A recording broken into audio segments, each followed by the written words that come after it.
Well, boys and girls, good evening, good afternoon. Welcome back to another episode of High Top Sports. We're already bumping in here. We've got a lot of frustrated and pissed off fans, I'm sure. Giving up a record breaking 700 yards on defense is a good way to open up a party. I'll tell you that for sure. Uh, lot to talk about, obviously. I was just telling Cody, halftime show, we had a lot of optimism. Chat was feeling good. We were vibing. Only 17 points. Say, hey, we get the ball rolling here. And then now here we are, 55 points later or so. It's not the case here. Cody, quick rundown and let's get these call-ins fired up here because I see a lot of upset faces and we got to get moving. Yeah, for sure. Yeah, I got to be up early too to go deer hunting. So, Oh, here we go. Another day off for this guy. oh yeah. So, first off, obviously, another record-setting day against Florida, which is it's unacceptable. I think this might be the worst defense that I've ever seen at Florida. I think it's way worse than what Grantham had. I don't know what has happened, but the lack of tackling, the lack of secondary play. Corey Raymond's cooked. There's a reason they let him go from LSU. And you say, hey, well, look at all the talent that he produced. Yeah, well, those guys were going to be probably NFL prospects anyway, just off talent alone. He's got to go. Austin Armstrong, go find you another defensive back coach. And listen, we're losing recruits. Waller drops today that he flips to Auburn. Defensive line we're already thin at, and it seems like can't get a push there. You have the Army, but what is the Army doing? Is it an Army that's misdirected in a misfit Army? Let's get the callers in here, rock and rolling. Hey, Hello, Pat. hey, Hey, hey. what's Hello. up, big dog? I'm disappointed, man. Look, this guy's got a setup today. Here we go. Yeah, this is my YouTube setup. Okay. What's going on, man? Talk to us. Just disappointed in our defense. Not entirely in the O line, but majority in the defense. Our defense couldn't get a stop. I'm serious. The only two stops were the first quarter. What gave it away? No stops. Okay, the 700 plus yards, or Yeah, okay. All right, I've never cool. seen that before. They only had one stop all game, right? No, two. Yeah, they had the goal line stand, and then they had the other stop. Okay, yeah. And yeah. Then the penalty that caused the momentum shift, the one that was supposed to be a catch, they did the refs on that one. I didn't like. But I'll say this, like I told. Look, I mean, the refs had some questionable stuff. Obviously, not calling on Montreal, but 700 yards ain't got nothing to do with the refs. That's for sure. Yeah, that one no. Cody, turn your mic up, Cody. You never leave it in the hands of the judges. That's what Dana White always says. And Yep. OU fans bitched and complained about it last week, and we gave them flack for it. And I'm not. You give up 700 yards. If this was my little league team, I'd run them until they puked, and one of the kids had to get carted off in an ambulance. Oh yeah. Yeah, if I was Armstrong, I would do a clean sweep of the staff and check why these seniors ain't doing their job like they're supposed to, because that they just gave up. They've been giving up. There's no excuse. I don't know why this defense is like this. There should be no reason. There isn't many seniors on the field, but yeah, I mean, I feel like I don't know, a lot of question marks, man. There's when you get to give up 700 yards at this point, like who are you gonna try to blame? I mean, that's just that's an overall thing. But give me your closing thoughts, big guy. We got a lot of people with the things like breaking because there's so many people trying to get in here and yell at us. My closing thoughts. I'm hopeful for next week, but it looks like we'll be 5-7. I don't know. I can't see us winning the next two games. I'm sorry. Yeah, no. Look, Mizzou's the best 2-loss team in the country. I don't disagree with that. Alapac, love you, Bubba. We'll see you in the chat, man. I appreciate you calling in, big guy, as always. Love the jersey too. Thank you. And the curtains. What's up, Chadwick? Talk to me, big dog. How about it, man? How about him? There we go. Hey, it's all good, man. We're gonna bounce back. I'm still calling an upset in the swamp against the Seminoles. was really encouraged, tonight with some aspects of things. For sure. First half, a lot looked great. Just the energy alone, one of the big things for me. I mean, every play they're getting buck nasty up there, fighting and just running through people, and the energy was just through the roof. And we're a 5-7 team right now, which I guess now we're looking to be. Anyways, it's just like, man, we came out of the half, and then it's like the defense didn't show up at all. It's like, I guess they sent all the staff out there instead, because it was like ridiculous, dude. Couldn't get a stop, nothing. And I was like, man. And then we had the muff punt, and then the energy back our way. And then it's just like, our O-line is atrocious. I hate to say it. I did like the adjustments first half, and then second half, just like, man, we couldn't. My man Mertz was just getting lit up every play. And we just got to – next season we've got to get more O-line. We've got to get an OC. And we've got to work on this defense now. I know there's a lot of freshmen and stuff playing, and I think they're getting seasoned right now. They're going to remember these burns. Like, they're going to remember tonight, and it's going to help them in the long run. We're going to have a pretty solid team, I think, in the future. But man, we've got to change some things before. We can't just keep rolling with the same stuff each season. So, as long as I see that Napier is, actually analyzing everything like he says, and I'm cool. I was glad that the players were still bought in when they could have hung their head low, before they even trotted on the field in the first half. So sure. I was encouraged, and I still, like I said, I could see an upset. But we've got to get our defense to tighten up a little bit. It's just like we're never on the same page. Our defense is either playing pretty dang good, and then our offense is just kind of subpar, or the opposite. We're in a shootout, but we can't stop anybody. So it's just, if we can just get some consistency on both sides, we wouldn't be that bad of a team. But it's all good, though. I'm still going to bleed orange and blue, and hey, go Gators. I love it. This might be the most refreshing call we have all night. But I agree with you, man. Look, I think what sucks is that, there were some positives going into that second half. I felt really good. I was excited for how we looked. I was like, here we go. This is the team we've been looking for. Like, hey, win, lose, or draw. Let's look good, right? They go here and hold my beer here, 700 yards on offense. And they go, okay, well, never mind. Just kidding. LOL. So I saw someone in the chat. They say, Sheldon, when are you going to sack up and admit we're going to lose to Mizzou? Like, I kind of see you guys give me shit. After the loss? I'm a fan, right? So at the end of the day, like, I don't know what you're expecting me to be, but I'm a fan. So I'm always going to believe we're going to win. But I also understand, like, look, there's realistics in the football game. And I understand, like, look, Mizzou is a hell of a football team. That's a good football team. But, like, if you just want me to say, hey, we're going to lose this game, like, there's plenty of guys that'll say that. You got the entire On3 staff. They have their predictions out. Nobody predicted us to win every single game. Waters, those guys do that. Like, I'm not going to sit here and say, hey, I planned for us to lose this game. I've told you my mentality on the thing. Like, I don't believe in it, but Mizzou's a good football team. But I feel, hey, every game you go into, you should believe you're going to win. Now, if that's the case, no, a lot of things got to go right. I'm aware of that. I'm not an idiot. Also, I'm not pissed off about this game. I'm frustrated because we gave up 700 yards and how we looked, defensively. Look, I said Jaden Daniels was going to get his. I didn't think he was going to get his and everybody else's.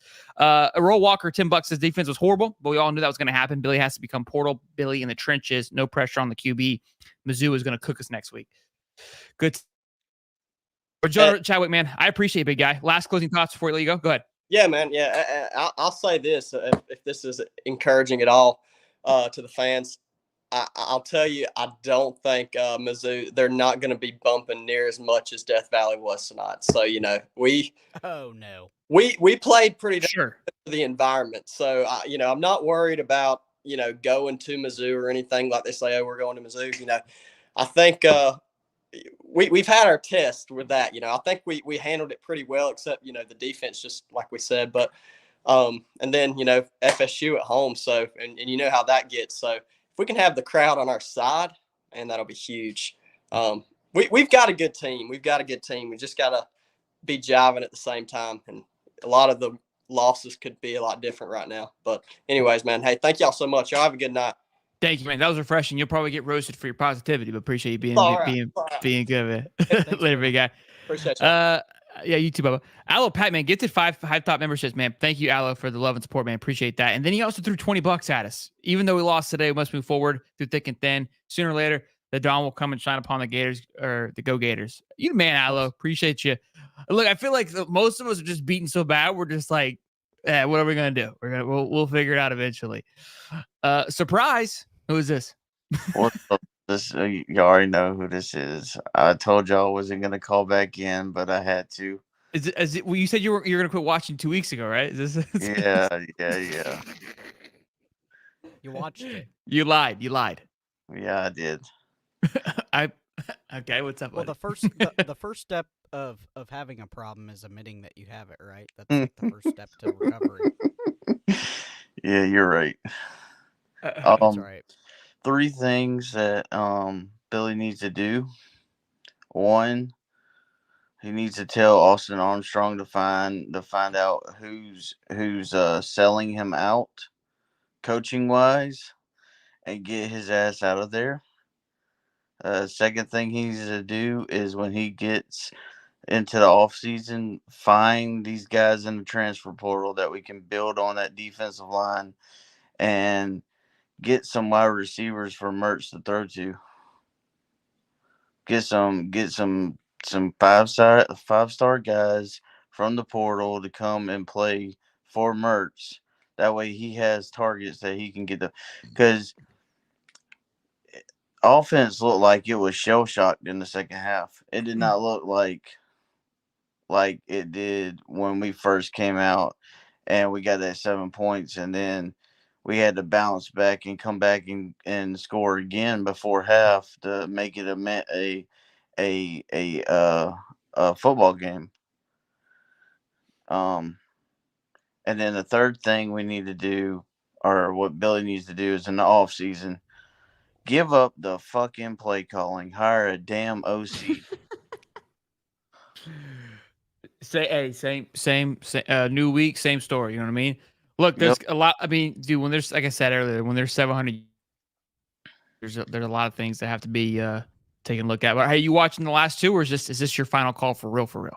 No, I'm gonna watch the last 2. Okay. Might as well. All right.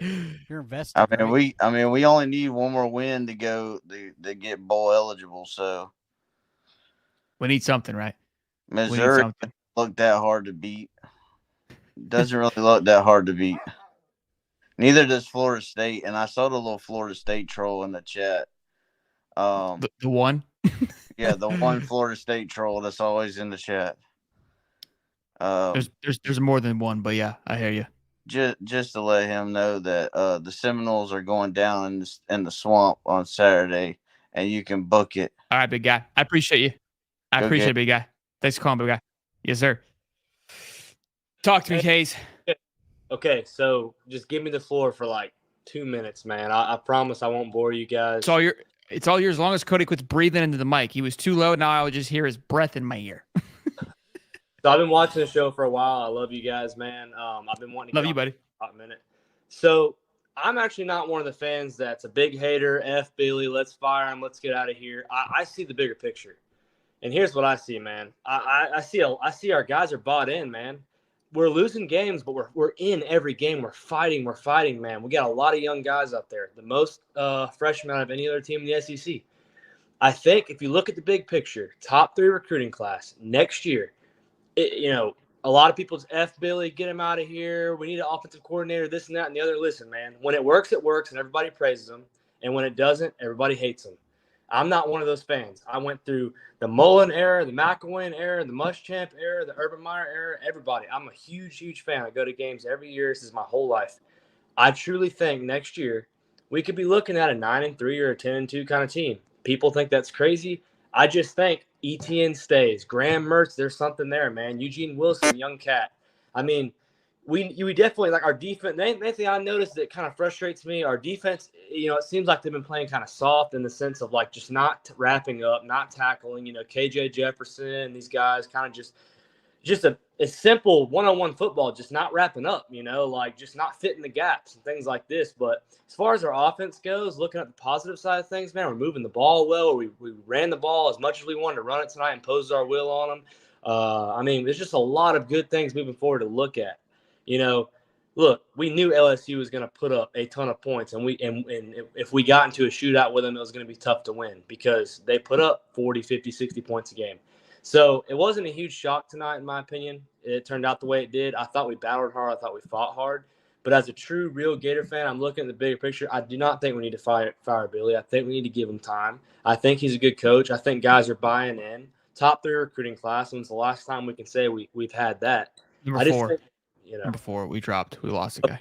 We dropped before. We held 3 spot for a while. But either way, I think there's a lot of positive things moving forward, man. I think we have a great shot next year to really make that next step we need to. And then I think everybody be back on the Billy train. You know what I mean? Look, I love your positivity. I think, again, you're going to get good luck with the chat. But I look, some of the things you said, I believe. Like, I'm looking at this team, I'm like, man, like, it's starting to come together a little bit offensively. Now, LSU's defense isn't the greatest, right? So it's like, hey, can we look like that for the next 2 weeks? And the offense look like this for the next 2 weeks? And then I'm like, all right, cool. Because I agree. I think Graham Mertz, he's finding his rhythm. And the biggest thing is they're still bought in. They still believe. And again, I know people are like, you're an idiot. You're just a sunshine plumper. It's like, look, this is what we've got right now. So I'm going to focus on what we have. And if things change, then we'll move into that. But right now, here's what we have on the football field. Here's what we're looking forward to. I think we've got to be extremely aggressive in the transfer portal. There is no exceptions. I believe, like, even if we finish top 5 class, that's going to be fantastic.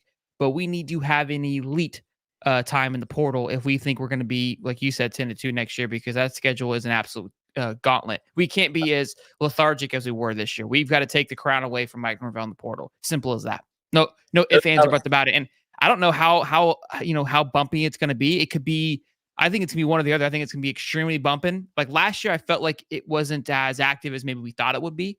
And I think there may have been bad news that came out. Like, I don't think maybe it didn't go the way people thought it would. So it could be extremely quiet or it could be extremely busy. Again, but we'll see how it plays out. But I thought last year was going to be busier than what it was, let's say. Absolutely. And I just want to say one more thing. I know you guys are on time. No, go ahead. Mike Norvell, look at him, man. His first 2 years, I work at the fire department here in Florida, and a lot of guys here, Florida State fans, I got to deal with them. Mike Norvell, their fan base wanted his head. His first 2 years he was there, 3-6 his first year, 5-7 his second year, 2 years without a bowl game. They wanted him dead. Now he's 9-0, and they love him to death. So it's like, hey, man. 10-0. 10-0 now. Yeah. So, hey, man, it's like, you know, you can't just be a fan when things are going good. You got to be a fan all the way through. And you know, I see the bigger picture, and I think good things are coming. I truly do, man. Oh, Chad, man, appreciate your positivity, man. Thanks for the call as always, big guy. And thank you for your service too in the fire department. Appreciate you. Thank you, sir. Yes, sir. Cody, you got to fix your mic, big guy. I don't know what the hell's going on. What's wrong with it? I don't know, but for some reason when you talk, it sounds completely different than everybody else. Al, another 20 says, "Here's another 20 for more booze for safety precautions in the future, my boys." You're the man, Al. Appreciate it, big guy. You don't have to do that. I don't know, but it just sounds weird. Sounds like it's coming from my headset differently too than everybody else. I don't know why. Jay Smith, talk to me, big guy. Good evening, everyone. That sounds hey, good. I didn't totally hate what I saw this evening, especially offensively. But I will say, watching Jaden Daniels reminds me of a childhood friend's little brother who would come to our backyards and just blister the game. He was so small and fast. But the defense did step up those few times, and only the few times that our offense stalled. So I kind of like where they're going. Wish they would have got home on a few more. Kind of like my short game does with my when my T-ball struggles. You can't get them to, click together. Always. But I like that the officials let the rivalry be. That was kind of cool. I mean, they were very mindful of the holding and the false starts, but they let some of that tussling go, which I thought was going to get called, didn't, and I like that. So that's kind of my take, man. The defense has to get better. They will get better. I like where our team is going, and the 2 remaining games seem within reach now. Defensively, I don't know. I mean, I think Mizzou slice and dices a lot of teams. They went toe to toe with LSU as well. I feel like they should have won that game. Honestly, they should be one loss team right now, obviously against Georgia. Now they still wouldn't be playing in an SEC championship, but Mizzou is going to be, I think, It scares me more than the LSU game, to be honest with you. I felt like the LSU game, we had an opportunity. I thought their defense wasn't that great. I think we kind of showed that tonight. Offensively, LSU scared me. I don't think Mizzou has like the ultimate firepower like LSU, but they don't make mistakes. I mean, they have it, just not in the same. They may not put up 55, but they also won't give up 35 in the same. They looked sound. really good today. They did. Yeah, they look really good. It's going to be a dogfight, 7:30 at Mizzou at night. But the one thing is the team hasn't quit, so that's the one pro of this. Yeah, look, I think it sucks because I was hoping we would have a little bit of positivity, but giving up 700 yards on defense is never a good one, though. Never a good one. It's not, and especially 500 of those to really one player's. Yeah, that's true. Yeah, feet. it was like Ray Davis 2.0 for sure. Yeah, impressive night from that kid. He's really good. He's really good. About my size too. It give me confidence. Maybe I could re-enroll, and I still have 4 years. Yeah, I still have 4 years of eligibility. So with a concussion at that too. He was concussed. With a concussion. Can you hear him, Jay? I cannot hear him in the lobby. I don't have a headset on either, so I may be able to hear him better with that. But no, can you hear me? I can hear you right? just fine. Yeah, you're nice and clear. Yeah, I don't know why it sounds weird. But Jay, I appreciate you calling in, man. Let me get some more people in here, big guy. Thank you as always, and go Gators. Yes, sir. Oh, Cody left too. Rogers. What up, Shelton? What's up, big dog? Hey, Cody said he's out the show. You told him his mic don't work. He's done. He's always trying to reset, I guess. I don't know. That was weird. What's up, big dog? Talk to me. Hey, so I'm not pissed at Billy because we put up 35 points and our play calling wasn't vanilla. I think that we had really good schemes and we had a pretty balanced attack. The issues that I see are within a few players, not so much a Armstrong defensive scheme. And what I mean by that is, Kimber let 3 plays go by him, whether it was a pass up for deep. Unfortunately, the quarterback Daniel's running by him, and you can't have a successful team if all you do is sit there and say, hey, we need to fire this guy, fire that guy. I think we have the right personnel coaching wise intact or in place. I think it's more of getting the right personnel on the team, and that's what Billy's doing right now. I agree with what you said. Yeah, look, I think. Go ahead. Sorry, go ahead. No, I was just saying. I think I agree with what you said earlier about getting the hitting the transfer portal while still being good in recruiting from high school level as well. That's a good balance.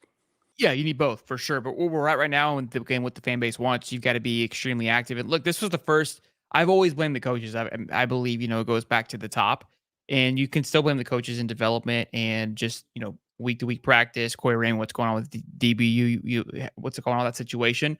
But this was the first time I was like, bro, I don't think it matters what the hell you call, because I mean they're getting beat. Every person was getting beat. Man to man was just getting beat. Right? It wasn't like they were calling anything like crazy and just blowing our socks off with the play calling. And they had Jay and Daniels saying guys wide ass open. So what are we doing? Right? It was just, I don't know. Too many guys are getting beat and you're having to help out here and there. You couldn't trust any cornerbacks to do anything one-on-one. Yeah, this is the first time I felt I was like, we ain't got that personnel. And it's young, right? We keep going back to it being young, but tough for sure. My only thing is, how long into the game did you start yelling at the TV to put a spy on Daniels? I was thinking that should have been going into the game. I think I was started at the KJ Jefferson game. Right. I started at Joe Milton. Like, you're going into these games, know what these quarterbacks can do. They've done it all year long. It should be part of the game plan. Like, it shouldn't be like, oh, we probably should react to this. There was a comment that Tim Larson put in here, guys. The defense needs to be more attacking than reactive. That's something we've talked about with Stephen Harris as well. It's a very reactive defense. They're waiting to figure out which gap to fill, and we haven't seen them be aggressive at all. And I get the fact that Armstrong has a history of Cody. Say something, see if it works. You there? Now you still quiet. No. No. Keep going, Austin. Okay. So, no, Armstrong has a history of, giving up a few big plays because of how aggressive he is. And what you just said was exactly right. We're not being aggressive and attacking. We're being reactionary to where it's like, okay, there's the gap. Now I'm going to attack. Well, too late. Yeah. Most quarterbacks get the ball out of their hand or decide to run within 2.5 to 5 seconds in the pocket. And 5 seconds is generous amount of time in the pocket. So you're not able, if you're taking 1.5, 2 seconds to then attack, you're already behind the 8 ball. For sure.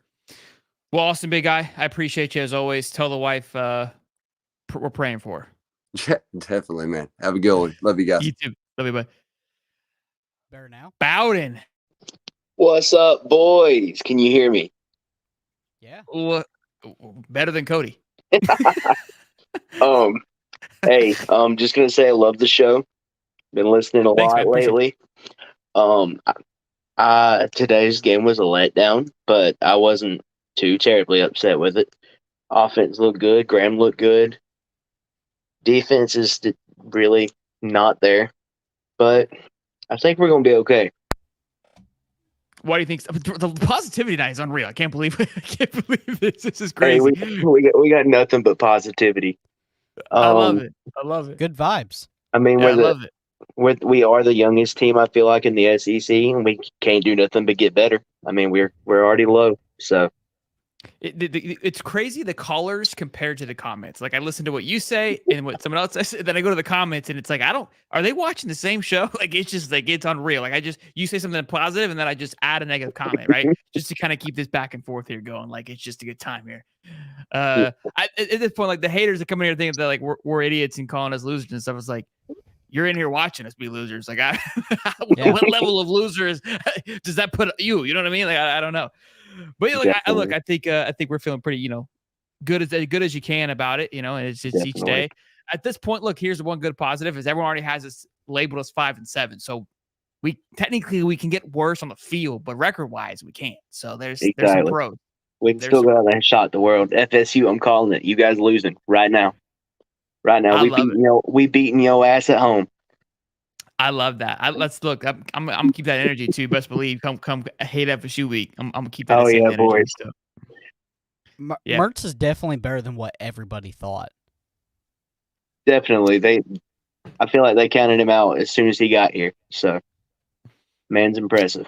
He's doing fantastic. I'm excited. Hopefully, he doesn't leave next year. Hopefully, he'll come back. But Ballard, appreciate you calling in, big guy. Love your positivity, man. Thanks, man. Y'all have a good night. Go Gators. Later, bub. This is the go right here, boys and girls. Everyone sit back, relax. Let's see what the man has to say. Terrell, I wanted to give you a shout out. Are you there? I'm here, man. Sorry about that. I'm here. Yeah. Did you see I clipped up your video? I did. You know, it's crazy. I showed my wife. My wife was like, you on YouTube?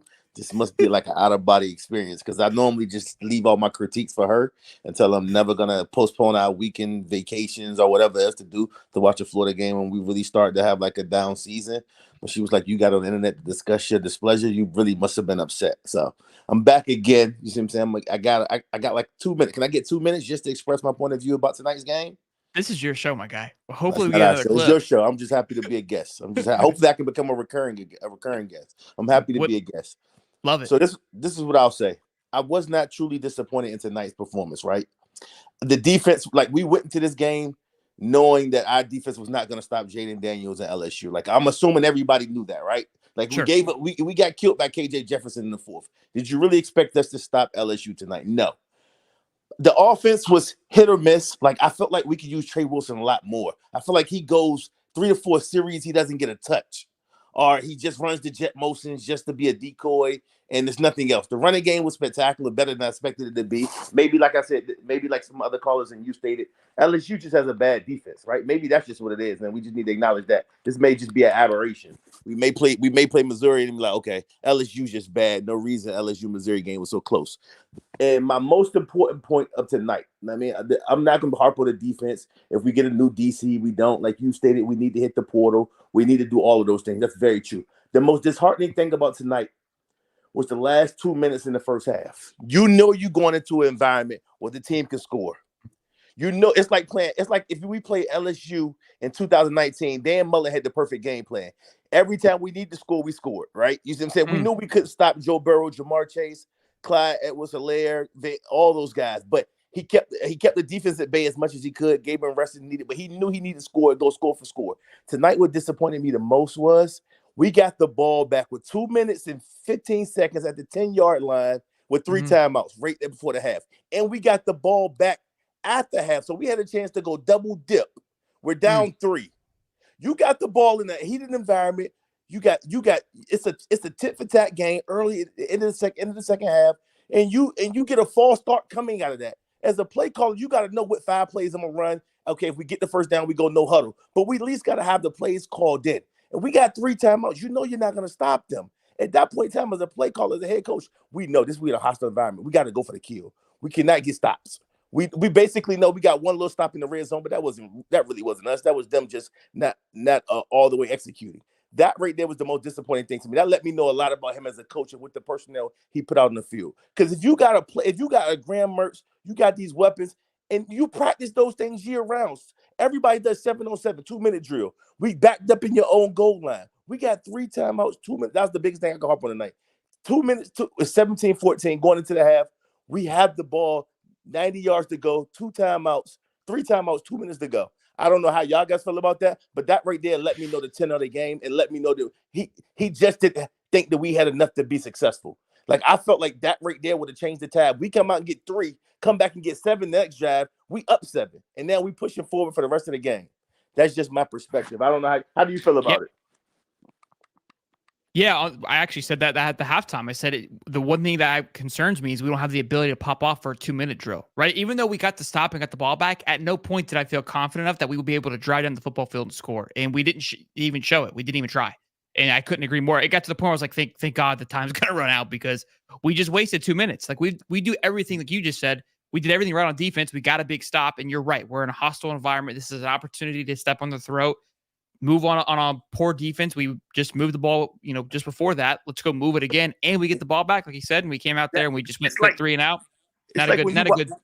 It's my fault. I didn't mean to cut you off. It's like when you watch NFL games, teams dream of that. You go 2 for 1 type of thing. You get the ball back, you go get 3, then you come get the ball out. You got the Belichick special. Yes, I'm saying, and he had it lined up 3 timeouts. You have basically a senior quarterback. You got a senior receiver in Ricky Pearsall. You got decent tight ends, Hayden Hansen, and you got a Trey Wilson who can be a decoy, and Khalil Jackson. When we try to get him involved, we could at least went and got 3. I ain't saying we could have got 7, but that would have gave us some fervor, some fire going into the second half. That was the most disappointing thing. Like the offensive play call was decent tonight. Like I said, I felt like we got to utilize Trey Wilson more.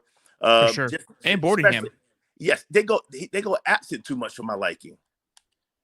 Like they just go absent. Like I agree. It's weird. It's weird how they all of a sudden just start missing, right? It's like we have these guys on the football team, right? Like where's Arliss at? Where's Hansen at? Like all of a sudden we were using them and then we just quit using them, right? It's extremely strange. I don't. We throw the ball to Montrell Johnson more than anybody on the football team. I think. Take a look and see what those stats are. It's got to be in it. You know what frustrates me even more? Everybody in America knows we're a running team, right? Would you agree with that? Most people think we're gonna come out try to run and do something, and we may throw a dink and dunk 10 yards.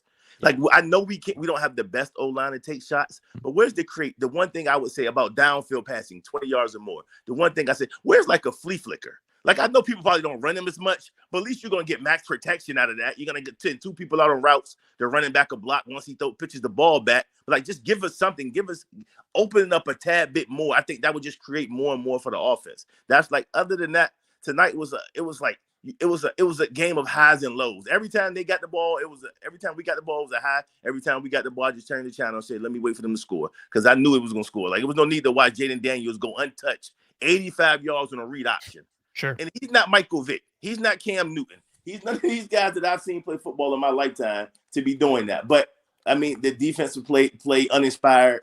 I mean, I don't know what else to say. Like you said, hit the portal, do as best you can. You're playing freshmen and sophomores, but it's no excuse. It game 19 basically. I mean, game 8 or something like that. Whatever game we're in, there's no excuse for that. The way that performance was. So I think that's just a microcosm of the season and where we are right now. But like that end of the half, like time clock management thing, just set me back and let me know like either he's not going to be the answer, or he needs to like loosen up and just know that going in certain games, like you're gonna have to score and you're gonna have to take advantage of every possession, because possessions it with the college clock rules, they matter now. It's not like you get the time stops every first down. Those were the big things for me. That was the key takeaway. When you don't score right there, try to score to get 3. That was huge for me. Like that, I'm like, come on, you got to get 3 at least. Try. That was my piece. But I don't have much else to say tonight. I'm tired. Go Gators as always. I'm still a fan. I'll watch next week versus Missouri. Hopefully the outcome will be a little different, and we'll get better in the offseason. And hopefully next year we'll look to be in a college football playoff. Absolutely, Terrell. Pleasure as always, man. Thank you for calling in, and thank you. Tell the wife that thank you for allowing us to have you for a few minutes there. But you don't know. She won't find out till tomorrow. All right. Okay. Y'all have a good evening. Thank you. You too. You too, man. Good stuff. You good, bro, with the mic over there? Yeah, better. No, I don't know why when you talk, it comes through my one ear. Like everyone else is normal. I don't know what you're doing over there, but figure it the fuck out. We're in the middle of the show. Same thing I always do. Head and Can you hear him, Shake Money? I can hear him through this ear. Right? It's one ear, right? Yeah, only one ear I can hear him through. Yeah, fix your shit, Cody. It's your fucking little knobs or some shit you're fucking around with. It was fine, and you touched something again. You're breathing too loud, too. What's up, Shake Money? What's going on, brother? How you doing? I'm doing well, good, actually, thanks to this. I'm doing really good. Fair enough. Fair enough. Actually, I called the game on the channel, the Fins Tailgate Network. There's a lot of Canes fans because I'm a Dolphins channel. They were trolling me. But, hey, at the end of the day, look, I got this drink, blood orange and blue carousel. I call it a Gator bite, half and half. I put that in a shot glass. But no, like that. Yeah. I call it a Gator bite. But anyway, look, I don't think the trenches is the problem. And as far as the defensive coordinator, for the most part, they were in the right spots. It's execution that's the problem. They weren't tackling. So at the end of the day, if there's poor tackling, that means the person was in the right spot. So if they're in the right spot, that means whoever schemed the play, they put them in the right spot. They just can't fucking tackle worth a damn. They were missing tackle. It was bad tackling all around. Yeah, that would look. Cody and I were talking a little bit during the game. I was texting him. I said, "Look, this is the first time I said earlier that it just felt like the players weren't executing." And I usually say it's on the defense, but I was like, "But we just look out talented, like just straight up. We just look. Everyone just looked getting beat left and right. Couldn't make a tackle, like you said.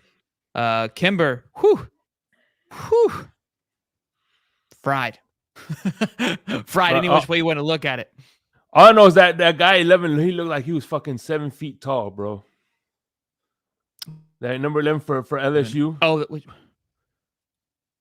I don't know. I forgot who his name was. He was number 11. I don't know. Edge? No, he was a passer, the receiver for LSU. That dude was tall as. Neighbor. Oh, the guy who had like over 100 yards catching. Yeah. That guy looks like he was freaking 7 feet tall, man. But no, like I said, I think the defense, like I said, it's execution on defense. And as far as the offense is concerned, it's like I don't know why he chose to run and pass it. I think sometimes it's questionable. There were some third down runs, and you're like, why the fuck are you running on this play, and especially on this down and shit like that. I think the play calling on offense is a little bit questionable. But other than that, I'm encouraged. I'm hoping that I have a Thanksgiving miracle and we beat FSU for sure. That's the game I want to see. Thanksgiving miracle. Look, that's where we're all riding on right now. But another positive caller. It's just a nice little stretch. Hey, listen. Like I said, I'm always gonna be positive. I'm a Gator fan no matter what. You know what I mean? I'm gonna enjoy it as much as I can. But like the one caller said before about the 5-7 University, they were back-to-back losing seasons, and now they're 10-0, and they're gonna get killed by Georgia in the playoffs. So I think that we should, it's all about taking positives. And at the end of the day, we have 11 freshmen contributing to this team, which is crazy if you think about it. That's like half the freaking roster. For sure. 11 freshmen. For sure. So, Shake Money, I appreciate you calling in, big guy. I got a lot of people wait, man. Hey, later. Go Fins though. Fins up, man. Hopefully they can get big. Hey, listen, if the Dolphins and the Jags play in the playoffs, we definitely got to collab. So. Oh yeah, yeah. I mean, the Jags can whoop that ass. But yeah, I hear you. I hear you. All right. I'll see him. Clint. That's what's up, buddy? Look here. I mean, this piece of shit phone. I don't know how to work this shit. I saw you were in here earlier. I know you kicked out of line. So I was think like, my phone died. I'm like, what the fuck? I got you. Man, let me tell you. Fuck. Are we going to win the game the rest of the year? I mean, what the fuck? Hey, Clint, your wife's a Georgia fan, right? Or you're surrounded by Georgias? Is that right? Bro, I'm looking at Uga statue on my back porch. Raggedy shit. She's in the bed. Bro, she was sleep talking. She was talking in her sleep, talking about, yeah, I think he's drunk or something. Yeah, the fuck I am. You damn right I am. She talking shit about her. She's talking shit in her sleep. Watch this team, right? Yeah. She's talking shit in her sleep. Go hit her with a pillow. Grinds her teeth. I love it. That's a good wife when she can send it. I don't even want to talk about football. Fuck that shit. Fuck it. Fuck it. That's what this show is, though, Clint. I don't. You just want to hang out with the boys. You just want to see how we were doing. Well, so I put 20 that we're gonna win one more this year. So okay. I'm thinking. I'm really. My gut is saying FSU. The Gator high on this FSU game. We're really honing in on that game, boys. No, I really do. Like, my gut is hard on FSU. I don't know why. No, how many rushing yards does Jordan Travis have? Who gives a shit? 1,000. Good answer. My cousin texted me tonight and said, we're not going to be able to stop him. I said, go fucking be a fan in Athens, bitch. And he's like, fuck you. Sorry for cussing. I've been waiting on you to answer my damn. I've been in the green room for a minute. That's fine. I do blame you, though, because I remember you called in and you said you hope the Braves lose. I am putting that on you. Oh, that's why I'm out here. You're in the doghouse. Clint, you're a blast, man. Look, continue to call in, win or lose. Promise for the next 2 weeks. What are you drinking? That's Buffalo Trace. No, that's Woodford. There it is. Ricky, watch Ricky in the comments. Watch Ricky in the comments. You ain't killing shit tomorrow, because I went for damn 4 weeks, ain't killed shit. You ain't killing shit. I've been waiting 4 weeks, ain't killed shit. He went this morning and fucking missed. His wife's been roasting his ass all day. My wife's been roasting him, and you didn't even know he missed today. This is the best. I love it, Clint. Thanks, man, for calling in, big guy. Go get it, baby. Good. See y'all. Yes, sir. This is gonna be great. Watch this. We're gonna catch Pip and Patty. Look at this. Look at Pip and Patty. Look at this. Look, I think he's watching us, so he's delayed. Look at him on the couch. Oh wait, no, there he is. Oh, his wife was sleeping. Yeah, I thought that was him on the couch. Who's on the couch? Is that your kid? You're muted. Oh, fuck.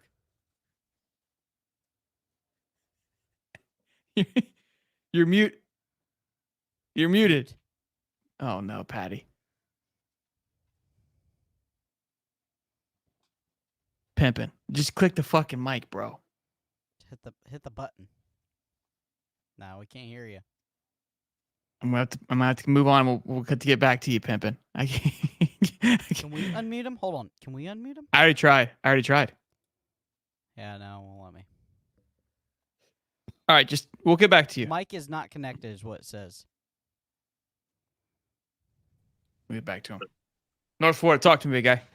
Come on, man. Y'all know what time it is. What's up, champ? Listen, man. Hey, I'm in the same moral victory boat as everybody else. You know, I just want to say first, born local Gator my whole life. I don't know nothing else. But like you start off every video like that. Yeah, I get it, man. Because we're going through the same struggle every game, man. So, Fair hey, enough. Fair enough. but here's the deal, dude. If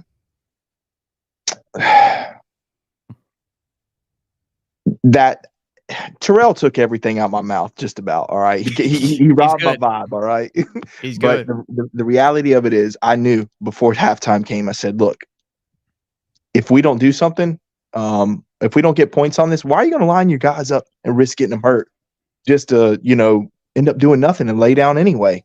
You don't even know what's coming in the future. They're obviously going to make an adjustment. You know what I'm saying? And here it was. That's exactly what happened in the start of the next, quarter and third quarter. And we're just going to lay down for them. And that lost us the game. And I just want to say that was the exact same thing that lost us the Arkansas game in the end, from about halfway through the second quarter, the rest of the way out to halftime. We lost it. We let Arkansas get back in it because college football runs on emotions, man. It's emotionally driven. I agree. That's something I preach all the time. But look, I think the emotions was there. That was something I loved. I love seeing the spice. You out, Cody? Yeah, I gotta go. All right, buddy.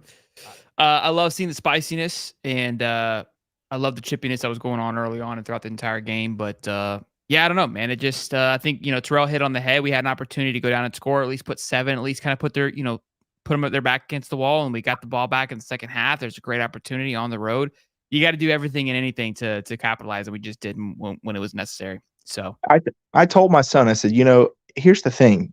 We're going to come out and I was like, look, we're getting some penalties on us. They're going to try and play safe right now. That's probably what Billy's doing. Say hell with it. We don't want to turn the ball over down there at the end of the field right now because we can't, we're getting the flags on us and the penalties because the crowd was getting loud. I said, but you want to know the best way to win a game on the road? Take their crowd out of it. Shut them up. Go out there and beat them. And we didn't do that. And it cost us the Arkansas game. It cost us this game. And it's this the one thing, that sense of urgency with the Napier staff, that's killing me. The things I were impressed with tonight, our tenacity. We got fired up, played some good offense. I think the tempo switch that we keep seeing so much, where it's like we come out hot and slow down. I don't think Billy wants to have any one tempo. I think he wants to be kind of a chameleon, if you will, you know what I mean? Switching it up, sure. I guess. But whatever, man. What he's 700 yards he ran on us today? Jesus Christ. That's a whole lot. Yeah, that was also impressive too. Him running on us, as well as how many yards we're capable to give up. You got to be a special fucking idiot to let that happen. On both sides. Yeah, for sure. That one's gonna sting. I said it at halftime. We've been a part of a lot of records, just not on the right side of it. Kentucky, the 208 yards rushing, Georgia scoring 40 plus in the Florida Georgia game, Arkansas winning the first time in the swamp, us losing to Vandy last year. Now that at the LSU game, it was the longest rushing touchdown by an LSU quarterback. That was the first record, and then they broke another record before the game ended. So good stuff all around. But North Florida, I got a lot of people waiting here, man. I appreciate you being patient as always, and always calling in too, man. Yeah, man, of course. Positivity, another positive outlook, as much as we can. I want to say one thing before we go. For the people who don't, I do believe in what Billy's building. Period, hands down. We just need to be patient. I have a few questions, a few things I don't like, but I do like what he's building, and the kids who keep fighting for him, they show that. So I like the long game. I like the end game. So today was a good example of that. So I'll live with that for today. For sure. Yeah, have a good night, guys. You too, man. Go get it, bro. Hey, Bobby. We good? We good? We're good now. We're good. We good. Can you turn your TV down so I don't get in trouble for? I can hear you a little bit. Podcast. Go watch it there. What is she watching? I don't know. You're mad about it, not me. Go watch your stuff in there, please. Just turn it down a little bit. Just turn it loud. Turn it down some then. Why you just a little bit. Just a little bit. Anyways, I don't want to get in trouble for copyright. Yeah, that's crazy, ain't it? Like that changed a lot over my years in the business. Like, but anyways, holy crap! Like everybody frustrates me so like this. Because I have listened to like everyone's podcast and heard their unique opinions. That's not fairly unique. So let's establish one thing first. Napier's decent. He's decent. He's not quite experienced as he needs to be, but that will come with hopefully. I'm not signing on nothing, but that could come with time. I mean, people are like, "Oh my God, they hit 700 yards." That dude was that dude was potent to hit 700 yards on somebody. He turned it up like, I mean, he ran out the field. He hit another level. Yeah, I thought he had crack in his like I was like, dang dog, he's running for the you know what I'm saying? So that's not what upsets me. Nothing technically upsets me because like what we're coming from is a really bad spot. If you gave me a lot of plastic to build a tank, that tank's not gonna hit right, technically speaking. And we got a lot of plastic that we're working through. I mean, when you have more freshmen starting than anybody else, sure, that's a red flag. I don't want to tell you what red flag that is, but it might mean. But let's talk about what the offense is not a problem. Offense in the SC puts up 30 whatever points. I stopped watching at some point, so I didn't curse out my grandma. But sure, fourth reasonable. quarter, whatever. The offense did their job. The defense, I think it's a youth coach issue plus a talent issue. So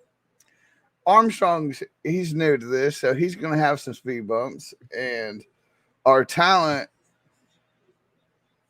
brother, it's just not where it needs to be. Like, I'm sorry, like, but that's not new to this year. That's like, I mean, this is fucking 8. Oh, sorry, Papa.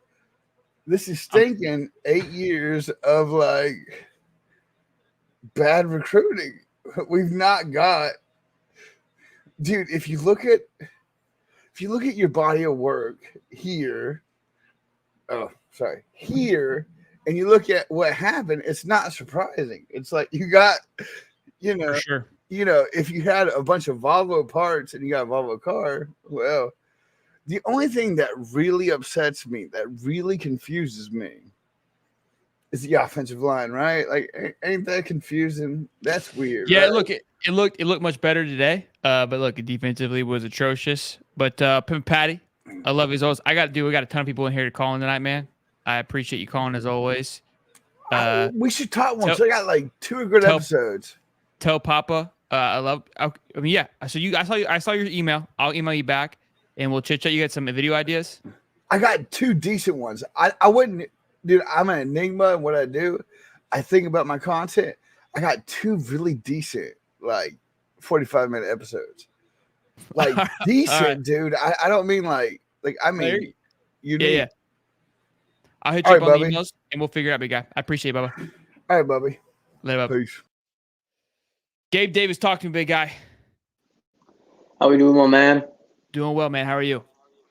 Could be better, my man. But one thing that frustrates me about just our defense in general, not so much about the performance, is just, I'm watching the Tennessee-Missouri game, and I'm like, this Tyron Hopper guy, like, he sounds familiar, right? Transfer from Florida. I look at the sack leader in the nation right now, something like that. It's Powell Ryland, another transfer from Florida.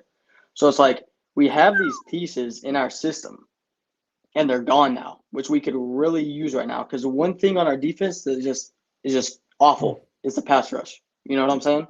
Sure. And it's like, Power Ryland. I remember that. Yeah, that was big. That was a big loss. The Hopper. I don't remember Hopper. I don't remember Hopper. Yeah, so I was watching the game today, and they said it was Missouri's best defensive player. I think it was a linebacker. So I guess he was buried behind Dentrell and Bernie. So I guess that's why we didn't hear much of him. Interesting.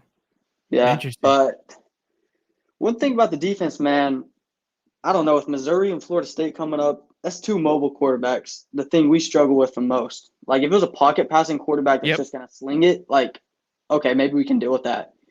But watching these mobile quarterback guys, it's just like they scramble. They scramble because not because we're getting pressure forcing them out. It's because they have all day to sit back there. And when we have good coverage, it works downfield. He's just going to take off. So good coverage just is basically just leading like a 20-yard run, 80-yard run from Daniels. So I don't know, man. We had Shannon Snell on, and he goes, "Look, good cornerback play is complementary to good defensive line play." So we're kind of roasting these cornerbacks. Which, look, I mean, Kimber wasn't. It looked a little atrocious. But even they can't guard forever, right? They got to get pressure to the quarterback, which we have not done. We don't know what that is. That's why I'm not jumping on our corners right now, because I mean, like, coming into the season, like, we have talented guys. I know Jason Marshall was like projected first, second round guy. Like, we have talent there. It's just seeing these D linemen, like you said, they just can't cover forever. So it's just when you get no pressure, it's just making your corners look even worse than they actually are. So for sure. Look, I appreciate you bringing those stats in of those two players that were transfers. Yeah, I mean, I could be wrong, but I looked it up on Hopper, man, and it said transfer from Florida, because I was like, that dude for sure sounds familiar. What was his first name? Oh, I think it's like Tyron Hopper.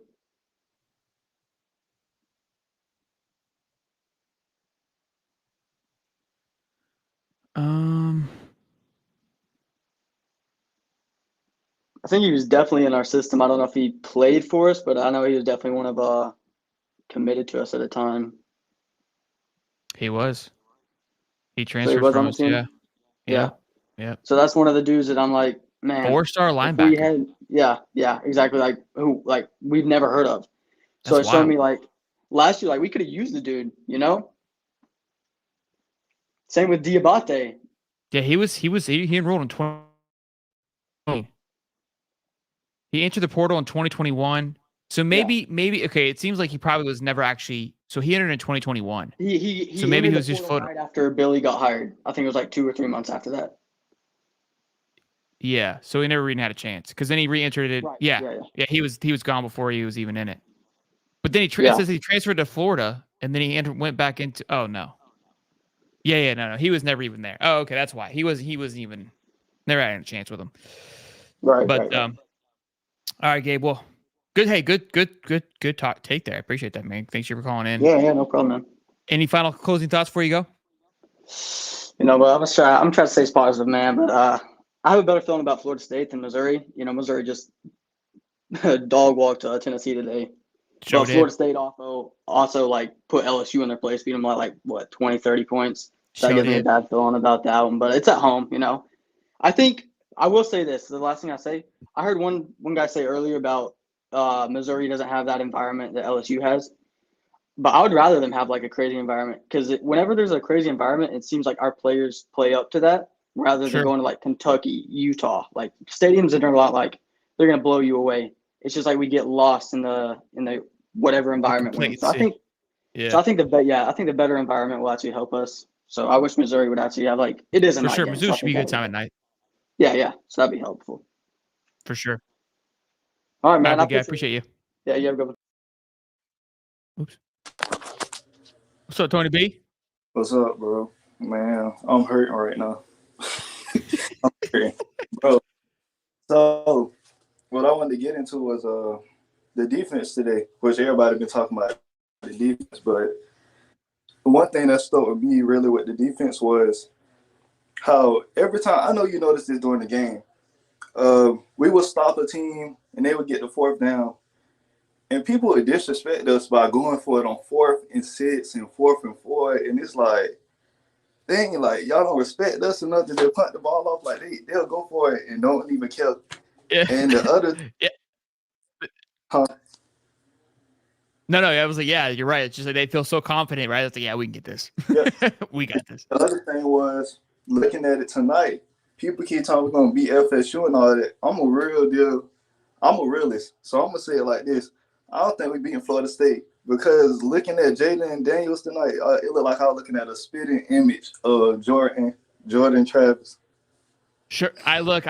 Bro, you're not lying, dude. I was watching the same thing because I feel confident. I like the fact that it's gonna be in the swamp, right? It's a rivalry game. It's a big time game. I feel like we have an opportunity there. But yes, Jordan Travis, in my opinion, I think it's a little better than Jaden Daniels. And then that they have on the and outside, Trey Benson, like, he found him. Yeah, and their defensive line's really, really good, much better than LSU. So I don't know if we're gonna be able to run the ball as effectively. Yeah, no, FSU scares me. Look, they've got a good football team. I still think they'll get clapped in the playoffs, but they got a good squad for sure. But I will say this. The game really hurt me because we was in it for a while. Like, for sure. like all the way to the fourth quarter, and we really could. We had a chance to win, and then the defense just kept letting us down. Like that's all I got to really say though. For sure. No, well, Tony, I appreciate you. I know you've been waiting for a while, man. I appreciate it. We've got a lot of people calling in tonight to express their frustrations. So I appreciate you calling in and giving me your opinion, man. It means a lot. Thank you. All right, bro. Just, you wait, man. What's going on, big guy? Talk to me.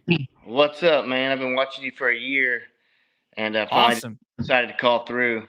But let me tell you something about tonight's game. Okay. There were two bad plays tonight, or two bad calls by the officiating crew. One was the targeting call on LSU. The other one was that catch. The difference is that targeting call was not a 14-point swing. That catch was a 14-point swing. If they'd have let that go through, there's no telling what that might have done to that game. I was looking at that. I was talking to a buddy of mine. We still would have been down, but you know what? It would have been a whole lot closer than what it was. In my opinion. Look, I mean, you keep the defense on the field for a little bit longer. You get a score, and then the momentum can get back into your direction. I agree. Look, I'm never gonna put up. I think he dropped it. It hit. I saw it hit the ground. So when I saw the replay, as soon as they're gonna call it an incomplete pass. Could you argue the other way that it's indisputable? But as much as I want to say he caught it, when I saw that angle and the tip of the ball hit the ground, I was like, yeah, he's not keeping that. So it was close, but. Well, we got 2 games left, and Missouri looks tough. I really don't see us winning that game. We got Florida State at home. Are we going to win that game? Probably not. Are they any harder than what LSU was? No. But, I mean, that's a rivalry game. Anything is possible. I would love to win that game. I'd rather win FSU over Missouri, but I want to win both damn games. You know what? Damn it. Come on. I'm tired of losing. You and me both, man. You and me both. Yeah, for sure. Always FSU over Mizzou, but yeah, double. If you could get both, that'd be great too. That'd be a hell of a finish to the season if they're able to pull that off. Yeah, I went to the game last weekend. I left in the third quarter. Had my kids with me. I was pumped that we was winning when I left. Got on the bus. I was like, God damn it, man! What the fuck, Brutal ending. But catch you next year. If you guys set up one night when I go out there, I'll for sure. You guys. And hey, appreciate you letting me get in here, man. No, thank you, man. Appreciate your patience and appreciate your support for over a year too, man. Thank you. Go Gators. Gators. Yes, sir. Muds. What's up, man? Just got the dad come over. Hey, did Kansas lose? Yeah, man. They were down their third string quarterback. Okay, I saw it was close, and I didn't get to see what happened. I was wondering if they were able to come back because I saw they were driving at the end. But what's up, bro? That was your team. Hey, the biggest pro for tonight, man. At least Travis Etienne isn't going to tweet about his brother. That's true. He ate. Yeah. You know what's funny? I was watching, right, and I'm talking to the wife. She wasn't listening, but I felt like she was. And I'm like, why? I'm like, why is Trevor not getting more than Montreal, right? What are we not seeing here? And then like Montreal was kind of grinding a little bit. I was like, okay, look, I mean, he's hitting somebody, he's playing with passion tonight. He's got a little bit, vendetta against LSU. It makes sense. Yeah. Literally, bro. Trevor comes in and then just boop, boop, boop, boop, boop, and then scores. I was like, yeah, not seeing it, guys. Not seeing why he's not in the game. I tried to be on your side here, but literally, it looks like he's shot out of a cannon. There's a few times where I was trying to argue that like when he's running, instead of just going north and south, he'll try to break out and make more out of it, which I love. But and sometimes he'll break out and he'll get loose. But then there's also the times where he gets sacked for 2 or 3 more yards. Just fell forward for 2 to 3, which makes that second or third down much more manageable. But because he's trying to make a big play, that was what I was thinking. Maybe that was what it was. Yeah. No. Well, we saw last week against Arkansas, man. He didn't play for 2 quarters. Then the fourth, giving Etienne 2 plays, 50 yards, touchdown. I don't get it. And maybe because he's fresh, right? I mean, maybe that's the advantage, because if you run and gun him, like he's not your kind of like he's not as useful. So maybe that we don't know. Yeah. Maybe he's more effective that way. Well, dude, speaking, because I know a lot of people that haven't brought it up yet. We were talking about Montreal right before that 4th down incompletion with Wilson. 5 minutes left. Before that, there's 7 minutes, 3 straight run calls, same play, up the middle, So up the middle, stupid. up the middle, So with Montrell, not NTN, over and over and over again. Guys have no urgency. They're like, oh, who cares? We'll waste the clock. It doesn't matter. No, I couldn't agree more. I said we're driving here, and then you want to 4th and 5 and put all the pressure on your freshman who you hadn't got back to at that point, right? Like you hadn't thrown to him in how long, and now you want him to catch a big time play and first drop of the season. Obviously horrible timing, but it's like, why wouldn't you just do that 2 plays ago? I don't get it. Yeah. I don't get anything, but then that, and then also I play defensive line, so it just kills me. In the first quarter, we sacked the quarterback 3 times. I'm like, okay, D-line's feeling it. After that, man, if you watch them, they have no pass rushing skills at all. All they do is try to rely on their strength. Like that touchdown pass where he threw it to the running back from the 7-yard line on 3rd and goal. This guy had 10 seconds to throw the ball. All he did, just all 5 defensive linemen rush. Not one person could get a move. Yeah, that's a good point. Again, it's just you I think you nailed it on the head. They're just trying to use their size, right? Because we're big guy, 6'6", 290 pounds. It's like, I need some moves, bro. I need some. And a lot of you saw LSU linemen doing it. Yeah, well, a lot of that is too because like for example, that 85-yard touchdown run that the quarterback had, you saw 6 freshmen on the field at the same time. So you're like, man, Armstrong, what the heck are you doing at the same time? Like, man, those 6 guys were playing high school last year. Yeah, and that's like the small pro that's there. It's tough, but you're hoping that it's a good thing, right? That translates into next year of like, okay, look, these guys have a ton of experience, which is going to come back and be great. But right now, this is where when you give up 700 yards, it's hard to find those positives. But we're trying to for sure. But Muddy. Appreciate you waiting, baby. Appreciate you calling in. You still remember? You still got the little piggy next to your name? Yeah, always, man. All right, big dog. Well, I appreciate you, Muddy. Thanks for calling in as always, big guy. I appreciate it, man. Have fun. You too, man. Be good. Oh yeah. About time you picked on me, man. Bro, I got a line, man. I'm trying to get everybody. Let me talk real quick. All right, you ready for this? Listen. Why the hell will Graham Mertz not throw the damn ball away? We are taking sack after sack. Like why do we take a 2-yard loss when we can just throw the ball away? Hum that bitch to your mom in the 5th row. I don't care. Hum it away. Do something. Number 2, why is Jalen Kimber still on the field? He's trash. He's garbage. Get him off, please. I'm tired. Yeah, that's a better take than the first one. What else you got? Number 3. Okay, Graham Mertz. Graham Mertz is a dog. Let's be real, but that's like the one complaint. He'd be taking too many sacks from me. I just want him to throw the ball away like once. All right. And then number 3, Damian George. Please just move your feet, man. Move your feet. I've seen Samsung refrigerators more mobile than this man. It is horrible. It is horrible. I don't know if it's bad O-line coaching. What we got to do, man? We need something from Damian George because it's just sack after sack after sack. Getting ran over. I mean, bro, you 370, whatever you are, man. And can we get Jakeem or what's the name? Number 2, Jackson, corner on the field, please.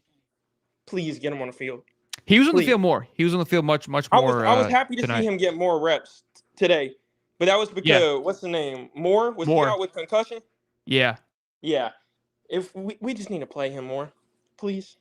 Over Kimber. I mean, we're already playing 9 freshmen. What's one more, right? Yeah, exactly. Right. Like let's be real. I know we're trying to be realistic here. Mizzou probably going to blow us out. All right. They just gave Tennessee to work by a lot. And then Florida State, they're the number 4 team in the country. We can't stop Jaden Daniels. I mean, what's Travis going to do to us? What's Johnny Wilson going to do to us when he comes back? What's Keon Coleman going to do to us? Hey, easy. Johnny Wilson doesn't scare me. He can't catch a cold, but he's a big body, though. He's a big body. He's huge, bro. All that size wasted. And we don't have a physical corner to like really. Who's going to stun him at the line? Nobody gets physical. The corners do not get physical at all. I don't understand that at all. And man, we're just letting them. We put one hand on them. We're 2 yards off the line of scrimmage. We put our left hand on him and then let him run by. Yeah, punch him. I don't know. We're not trying to get a stun at the line. Nothing. We need corners that are more physical. We need linebackers that want to tackle. Scooby's great. Don't get me wrong. I love him. He attacks the ball like nobody else. But we got to do some tackling drills or something in defense because this is just it's pitiful. Yeah, I thought we had tackling drills. I guess not. Connor, I think 2 out of 3 takes were hot. I think the first one was a little cold. But Hey, first, you know what? We'll take it 2 or 3. That's a almost passing grade, I think. I don't know, 67%. It's close enough, These get it sounds degrees, good. kids. Stay in It's school type. Yeah. it's a good batting average. I don't know if it's passing. That's a D. Exactly. But Well, I was trying to call in last week, bro. I brought my dad down to the Arkansas game. He's a veteran, was in the Navy for a while, so figured it'd be a thanks for the good game to service, man. bring him down there for. It sucked. He was pissed off because that was a horrible way to represent our veterans. Burn the black jersey, get rid of them. That was just horrible. I'd rather us do nothing than go out there and try to do that for the veterans because that was horrible. I bought him tickets. He's a Christmas baby. I'm trying to get him an early birthday present. And that's what we show up with to the field. I drove 6.5 hours from South Carolina to Florida to watch us get dogged by 2-6 Arkansas. That's how you close with another hot take there. I love it. Exactly. I appreciate you calling in, big guy. I Thanks, love your show, man. Keep it up, man. I appreciate it, man. Thank you, man. Yes, sir. All right, man. That was a hoot. Travis, what's up, man? What's up, man? Look, I'm gonna keep it real, man. Yeah. Defense is soft. It's soft. It's one play where neighbors came across motion and they did a little top pass. And number 14, when he's coming down, he's not flying to him. It's like he was trying to hide behind Jaden, yeah, like he was trying to hide behind him. I'm like, run, come downhill. Like guys like Marcus May, Keanu Neal, like they would have came downhill and like rung his bell. Like defense is soft. Like we don't have a dog up on the D line at all. Like we don't have a Jonathan Bullard. We don't have a Caleb Brantley. We don't have a Dante Fowler. Like it's just soft. And then with a quarterback like Jaden Daniels, the best plays we had was when we brought pressure right in his face. Like there's no guy that we have in an interior defensive line that's gonna bring pressure in his face. Like every time we brought pressure in his face, he threw it too high, too low. Like that was our best bet against him. Like if you look at some of his best runs, he's in the pocket like 5 days. Like you had time to read the Bible twice before anybody get pressure on him. No, he had all day, man. That was like I think that's a bit kind of been the consensus is that look at the defense is just it's very reactive. They're waiting for things to happen versus blowing through it, making it happen. Yeah, but that's my biggest take. We don't have a guy that's gonna be a game wrecker up front. Like we don't have nobody that's gonna cause any interior pressure and like even with like the Miami and Florida State game, Miami was getting success. They were blitzing Jordan Travis right up. They would like bring a linebacker, they would bring a safety, they'll blitz him right in his face and force him to come right outside to number 31 on their end. He was a beast. But it's just like we don't have a guy that's gonna cause any quarterback a problem. And like I go to school up here at FAMU in Tallahassee, and it's so sickening being around all these Florida State fans, especially while they win. It's sickening. Hey, good luck to you this week, Bubba. We'll be praying for you. Oh yeah, please do, man. Please, I can't wait to see Georgia run through them in the playoffs. Please. Yeah, if they link up, you got Michigan because they're probably 1 versus 4 and 2 versus 3. But we'll see how it plays out. But it should be fun. Yeah, man. We'll see. I appreciate you, man. No, appreciate you, man. Thank you for calling in and giving me your thoughts, man. Appreciate you. Go Gators. Go Gators. Cody. Hey, hello. Hello. Man, what a rough day to be a Gator. It's not easy. It's not easy, that's for sure. We lost the commit to Auburn today, which I think everyone was coming. Hey, the good news is that was yesterday. It's 12:40. So yeah, positives. That's old news. It's old news. I was just thinking like the entire. That was. Oh my bad. No, go ahead. That entire game, I was thinking like, don't we know how to? Sorry, a QB spy. Can we just spy on the quarterback? Like it seems like these running quarterbacks that we have lately, we just don't know how to contain them. It's just very hard. Yeah, I don't like it's something I thought we would kind of be like you should probably have as a package plan in your defense because if you look at who we were going up against for the whole year, Utah should have been a sign of like, look, Nate Johnson's run all over us. We have a lot more of this coming up. How do we prepare for it? I feel like we did a good job with Joe Milton. I felt like the linebackers were getting from side to side. They contained him well. He wasn't really as effective on his feet as the other guys have been. But even look, Carson Beck just still destroyed us in the air. So I don't know. Yeah, I don't know. Couldn't tell you. I think it's maybe just a lack of talent on the field, so they're being taken up elsewhere. I don't know. I don't have the answer on that one. That's an Armstrong question. Yeah, we'll see how the recruits will be coming in next year. See if we can actually try to contain it, because that schedule, oh my God, it's gonna be so brutal. It's gonna be tough, man. And look, losing Jamonte, it sucked. That was a big one. I was hoping we would be able to keep, and there's obviously murmurs that more are gonna happen, and this isn't. It looks like it's gonna get darker before it gets brighter once again, unfortunately. But we'll keep on moving on. Keep on trucking. Yeah, buddy. Yeah, buddy. All right, let's catching up. Go Gators! I appreciate you calling in, man. Appreciate your patience as well. Thank you. All right, Matthew, give me the hot take, baby. Give me the hot take. You knew it's coming. For me, the hot take is Armstrong right now. I love him, by the way. I think he's the guy of the future. But the same complaints we had about Billy at the beginning of the season, his play calling, I feel like can go towards Armstrong in the sense of we start out well, the game plan's working. As soon as it's not working, we keep doing the same shit over and over again, and it continues to not work, but he keeps doing it. So it's like the blitz is working. They pick up the blitz. Spoiler alert, your DBs can't cover. I hope you know that, but we've seen 10 weeks of our 3 DBs getting torched. So why do you keep blitzing 8, making the 3-play coverage? They can't. Why don't you send your 4-down linemen, which they don't get to the quarterback because they don't really even know how to make a move on anybody, but send your 4-down linemen and let them play coverage, put Nunnery on a spy, do something, make any adjustment. But he did the same shit over and over again. And we wonder why the results were the same over and over again. They're going to continue to be the same unless you change something, first of all.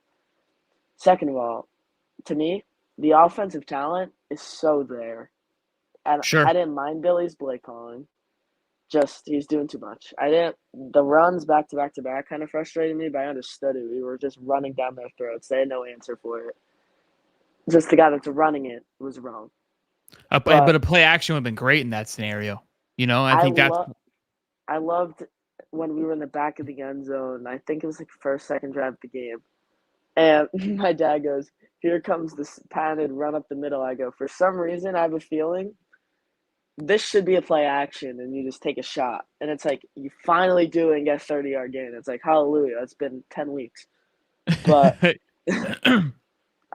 I was at the Arkansas game, and I see the same things. It's a lot of arm tackling. It's a lot of passive. They're very passive. They're not playing it. Inflict damage on someone. Like it looks like they're trying to play flag football. Like they're reaching for flags. They're not laying hits. Sure. It doesn't make any sense to me. Yeah, the aggression is not there, right? That's something that we've kind of talked about. Even with Stephen Harris has been a point of emphasis. Yeah. And that's easy, right? And look, at first half, I was pumped. It felt like it was there. I mean, the D-line was getting chirpy at the beginning of the game. There's that clip of them arguing. Oh, I loved it. I didn't mind the punch in the face. I just wish he. I loved that energy. Just wish we could. But that was Damian George. That was our offensive lineman. Yeah, but I'm like, I said that. I go, I'm okay with you punching him in the face. As long as it does something. Don't just punch him in the face to do nothing and lose 20 yards. That's stupid. Yeah, put him out. You gotta set the tone for sure. No, I totally agree. Matt, appreciate it. Yeah. As always, man. And good call on the play action with the pops. Yeah, see you later. Be good, buddy. Oops. What's going on, buddy? You tell me, man. You tell me. Listen, is there any way that we can get Ben Arbuckle on the Gators staff right now? Get who? Ben Arbuckle, the Washington State offensive coordinator. I think we need. I think we need him. He was the old what's the Kentucky offensive coordinator? He's currently the offensive coordinator at Washington State. I think Billy Napier I think he's in contact with him. I think we need to get him so we can open up this passing game. If we had a passing game, look, to be honest with you, if we had a passing game, I think we'd beat LSU. We would have beat LSU. LSU is horrible. I mean, but we can't give up 700 yards though. You ain't. I That's true. don't care. Listen. I love Austin Armstrong. I love him to death. I love him to death. But man, we just gotta get some more. We gotta get some more dogs back there on defense. We just gotta get some dogs on defense. We gotta have an attitude, and I don't think we have an attitude right now.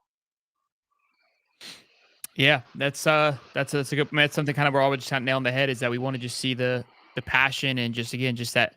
Like, well, he was, listen names off. Like, where is that? Who's the guy? I mean, Cam Jackson. They love it. They love the team. But I love that number 2 dude, man. I love number 2. Number 2 should be the heart and soul of the defense, man. He plays hard. He plays hard. I mean, to hear Jack Pyburn at it, how Jack Pyburn plays. The problem is, I had an interview with Joe Hayden, right? And Joe Hayden said your best player has to be your dog. Jack Pyburn, just lack of size and experience, doesn't have it, right? Like, imagine if like Princely played like Jack Pyburn does, is like he's playing for a spot on the football field. I think that's the biggest thing right now, because of the portal and because of the lack of depth, nobody is truly fighting for a spot, and that it shows, because they're like, who are you going to put in? Right? Like, that's kind of the mindset of like, you're not going to bench me. Like Damian George, like who are you going to go play? Right? So it's like, you're going to have to put up with me. And they're like, I really don't care to fight that hard. I'll get drafted based on what I'm doing here. Here's enough. You'll get played. You know what I mean? That's kind of how it feels, is that you're not fighting for that spot. You're not fighting to be on the football field, because it's kind of who's going to take your spot. Right. Now I'm really hoping that we play good against Missouri and Florida State. I hope we beat the sleeves off Florida State. I absolutely hate some of those. And that Tallahassee caller that you had on earlier, man, we need to link up, man. I'm in Tallahassee right now, and all these Florida State fans are just going crazy, man. They're going absolutely crazy, and I can't wait to end their season in the swamp. I cannot wait. I just cannot fucking wait to end this season in the swamp. But this is the name that you Gator fans need to remember. Ben Arbuckle. He's the Washington State offensive coordinator, man. If y'all don't know, take a look at how Washington State plays offense.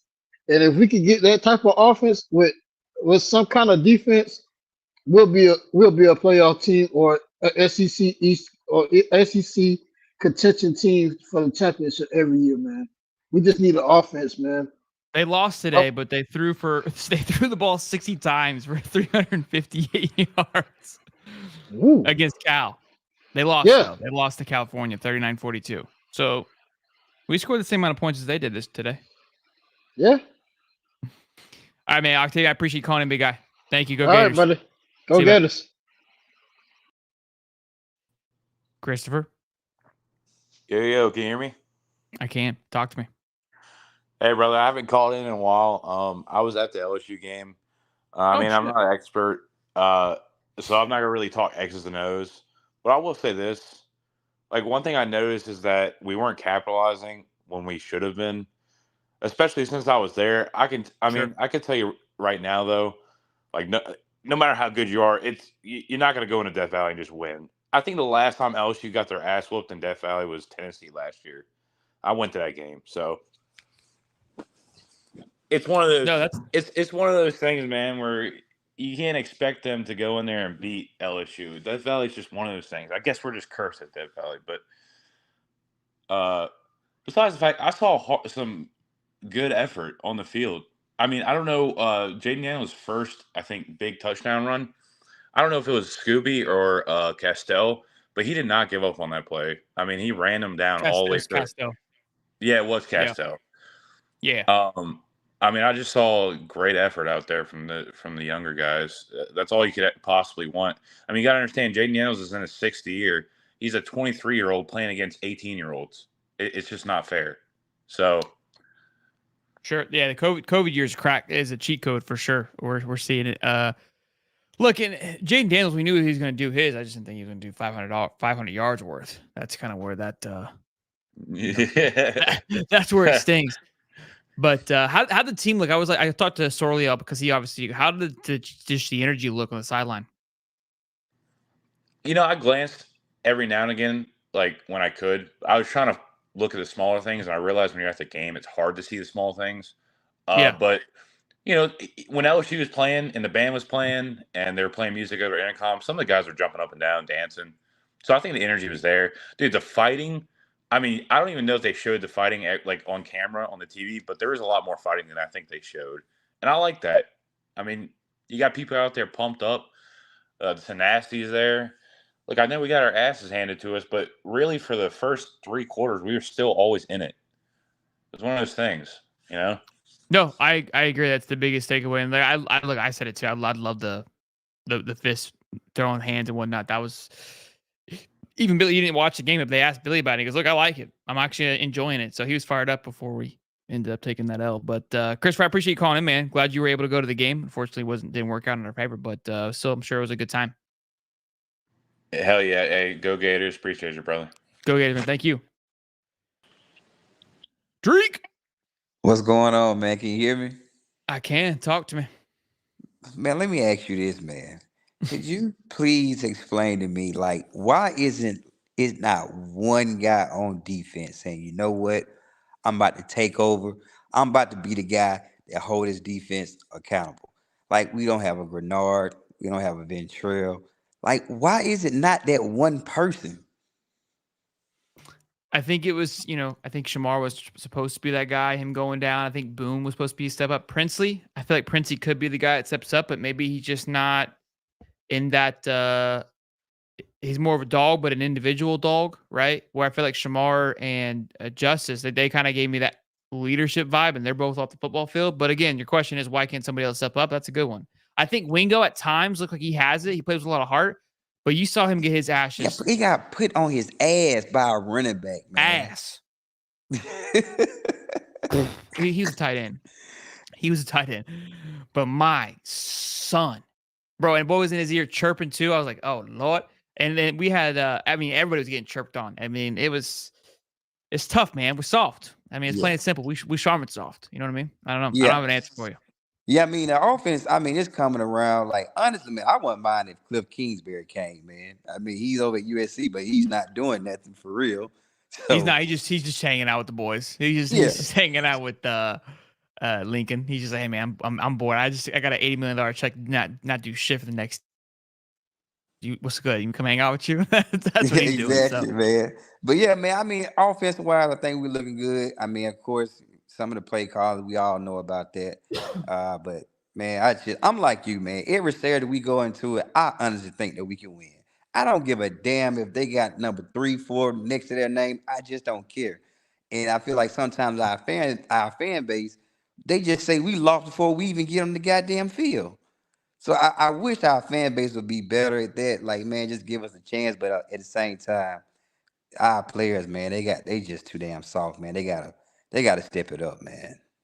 For sure. No, I think, and look, that's the easy thing. I feel like we talk about all the time is that's something you can easily tap into. It's just passion, and I think they're passionate, right? The guys around them, but I need you to get pissed off. I need you to just hate somebody. You know what I mean? Like, that's what I want. I don't want you to love one another. It just hits. Let's kill somebody now. Cool. So, yeah, man, I appreciate you, man. I just want to chime in on that, man. Appreciate the show, man. So have a good night. Thanks, man. Appreciate you. All right. Funny little take here. Ricky and I are degenerates. Quick little game room happen. We got 2 more people here, and then I'm gonna head out. Appreciate everyone that's called in. Appreciate everybody who's waiting. Appreciate your patience here.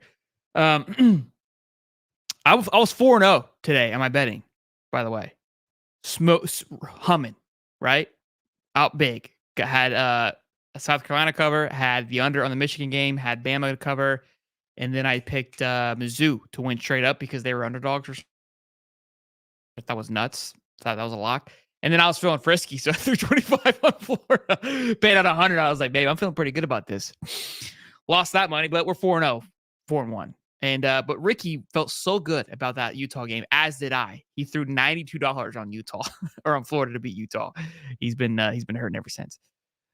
Travis, there is no connection for you, big guy. So I'm gonna have to kick you. Yep, there you go. Grant.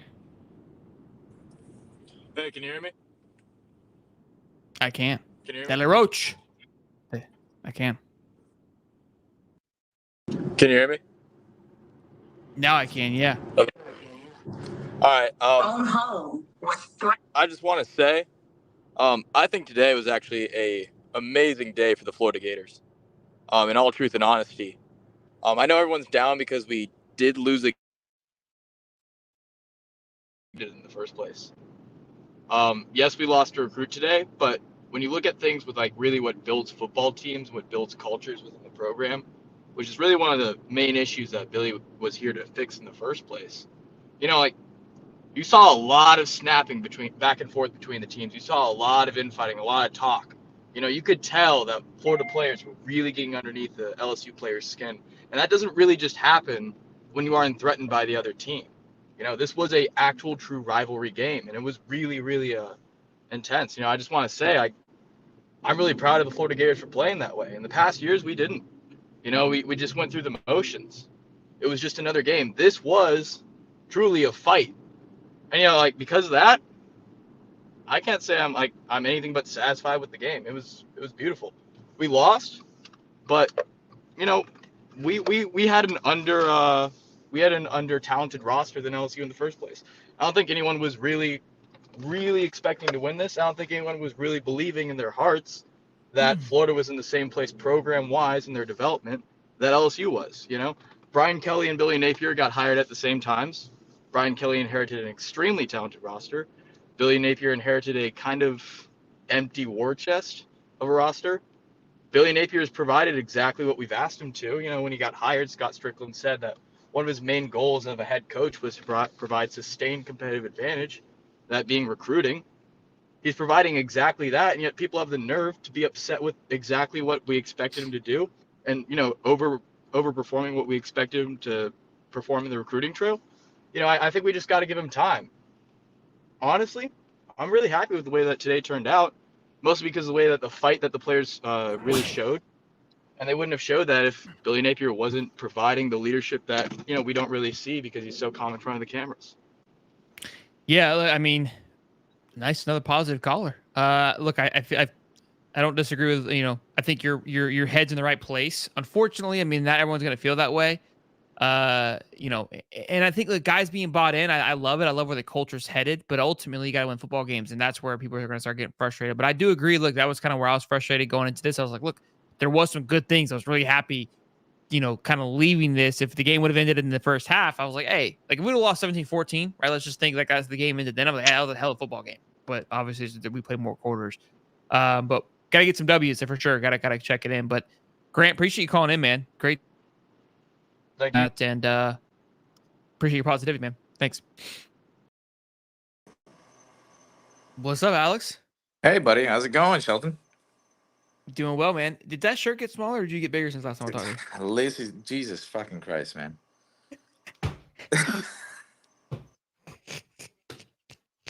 What's up, buddy? Look, man, I was honestly going to say the exact same thing that Grant said, but here's the thing. Go ahead. Take a sip. Take a breather. I'm waiting. Go ahead. No, I'm just like, all right, cool. Another positive. Well, no. I'm just going to be honest with you. Like Grant said, man, I'll be honest with you. There's not a lot of, how can I say this without being negative? I did not go into this game thinking that we're going to win this game. Sure. Right? Positively, yeah. Did I think that we could pull the upset? 100%. 100%. But anybody that comes on here and says, okay, the Gators should have won this game or should, you know, every negativity that comes out of this game is just, come on, guys. Have we not been like following the whole season? We have a roster that has 70%, if not more, of underclassmen playing, correct? Or am I just speaking out of context No, here? I don't know the exact percentage, but yeah, it's a lot. I mean, it's a lot of young guys. So like if we expect to have perfection, this is not the time to do it. We have a great recruiting class. We have a lot of things going the right direction for the Gators. It's just not going to happen this year. If anybody ever thought that this was if anybody thought that this was going to be the year that we were going to go and go 10-2 or whatever, they're mistaken. I mean, I understand the Gator brand. Everybody's a fan. We understand what the Gator symbol means, but this is not the year to start or wanting to fire Billy. I feel like he has a great recruiting class. I feel like patience is needed. Grant honestly summarized it very well, to be honest with you. What are your thoughts? I mean, that's kind of what I got. I feel like there's a lot of good things. Yeah, look, I think Grant. I mean, people are gonna hate on Grant, the positivity, but look, I was actually really pumped to see what I saw. I mean, defensively, it was just so atrocious. It's like it kind of takes all the air out of the room, and then obviously losing a commit in the same day, that doesn't help either. So it's I said it in the video with the Javonte Waller, right? We're sitting at the table. We're a toxic family. You got two sides of this family. You've got one that are just completely like, there's no making them happy. It's like either we're winning a championship this year, or it's like, hey, we suck and we got to fire Billy and start all over again and be in the same position in 2 years. The other half is like very positive, kind of like what we've talked to, and you gotta have people in the middle. Look, I'm gonna be honest. I'm moving away from, I'm more in the middle now. Kind of like, look, I get the frustration. I understand where it's coming from, because I am seeing a lot of the same thing, right? It's like, we got to change something. We got to try something. And I feel like we've done that offensively. And I was really excited with that. But and there were still areas, like, again, when Terrell came on and said we didn't capitalize with 2 minutes in the half, right? That was a blunder in my opinion. And then that's something Billy has to push, right? You got to push the team on that. So, and then the 3 play calls in a row at the end there just to run the football. It's like, dude, we've been throwing the ball well, right? Like, why now? Why now, when we got to move the ball, we want to run it and put ourselves in an uncomfortable situation at 4th and 5 for basically with the game on the line. All right, and I completely understand that. So what you're trying to tell me is that, per your perspective, do you think that he should make some changes now instead of like how he's been preaching at the end of the year? Let's make changes at that time. No, I think you should still wait. I like, for coaching wise, like just personnel wise. Well, personnel wise, there's not much that he can shift at this moment, but yeah, more so coaching wise. Yeah, like, I don't think he's going to do anything crazy like changing coaches or fire anybody until the end of the season, and I'm fine with that, I guess. I think if you really wanted to make a statement, kind of like Pittman did, and you fire our offensive coordinator, but he's not going to fire Armstrong. That's not going to happen. His offensive coordinator, it's him. Your offensive line coach, do you want to dump off an offensive line coach in the middle of the season? Right? So it's like, who would you fire in the middle of the season that would really make a true impact? I don't know, right? Again, you're not going to fire Austin year 1 unless you're just that fed up. Then maybe, but there isn't, in my opinion, anybody that you get rid of right now. Yeah, no, and I agree with you. I don't think that Austin should be the one that should get fired. I 100%. That's not even the question. No, for me at least. That's not even a question. Does he need a little bit more time? 100%. I mean, this is his first year in a big name program. Shoot, I mean, a lot of his players are injured at the moment, so I mean, you got to have patience on defensive side. Yes, are we not where we were wanting to be? Like, the first 4 weeks were decent. Right now, not so much. But that does not say that Austin Armstrong can't call a game. He makes adjustments when he needs to make them. Do they work?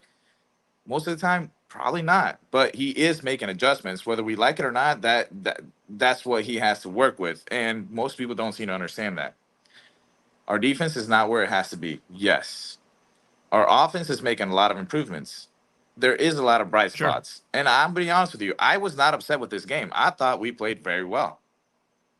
I thought we had key turnovers when we had to have key turnovers. I'm gonna get roasted for this, because I feel like sometimes stat lines don't tell the entire story. Now, 700 yards is never easy to defend. I'm not trying to defend it because it is atrocious. But look, I mean, it was ugly.